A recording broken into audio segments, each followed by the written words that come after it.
Կոստան դպրոցում մի աղջկա եմ սիրել։ Խոստումը խոստացավ ու հասավ օվկիանոսից այս կողմ Հայաստան։ Արդեն մի քանի օր է հայ դերասանները գիշեր-ցերեկ կրկնօրինակում են Թերի Ջորջի հերոսներին։ Ես Միքայել Պողոսյանն եմ։ Այստեղ կա սեր, կա կյանք, կա ճակատագիր ու այդ ամեն ինչի մեջ մարդու դաժանությունը, ազգի հանդեպ թշնամությունը։ Ես պետք է դուրս հանեմ ձեզ այստեղից, քանի դեռ ժամանակ կա։ Մեր երկրում ֆիլմի դիստրիբյուցիայի իրավունքները պատկանում են Sharm Holding-ին։ Պայմանագիրը կնքվել է Central Partnership ընկերության հետ։ Սիրում ես նրան։ Քանի որ հանրային հեռուստատեսությունը ունի մեծ փորձ ֆիլմերի թարգմանելու եւ դպրոց ունի բավականին լուրջ արդեն տարիներ շարունակ աշխատող, մենք համագործակցեցինք հանրային հեռուստատեսության հետ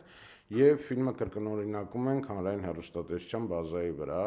Այստեղ հիմա վտանգավոր է հայերի համար։ Խորեն Լևոնյան, Դավիթ Հակոբյան, Զարուհի Հովանիսյան, Բաբկեն Չոբանյան, հենց նրանց ձայներով հայ հանդիսատեսը կլսի ու կգնահատի 100 միլիոն բյուջեով ֆիլմը։ Չեմ պատրաստվում այնքան քայլել անապատով, մինչև սովամախ լինեմ։ Հուզիչ է այս ամեն ինչ, իրոք հուզիչ է։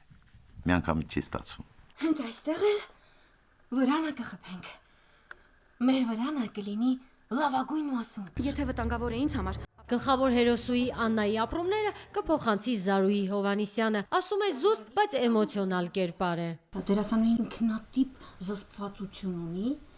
որը տանում է ամբողջ ֆիլմի ընթացքում։ ԱՊՀ տարածքում խոստումը մեծ էկրան կբարձրանա ապրիլի 27-ին։ Ֆիլմը կցուցադրվի մեր երկրի բոլոր կինոսրահներում, թե բնօրինակ հնչողությամբ, թե ռուսերեն կրկնօրինակմամբ։ Հասմիկ Առաքելյան, Հակոբ Թումանյան, Ռոմիկ Խաչատրյան, օրակարգ։ Christopher Myers. Chris Associated Press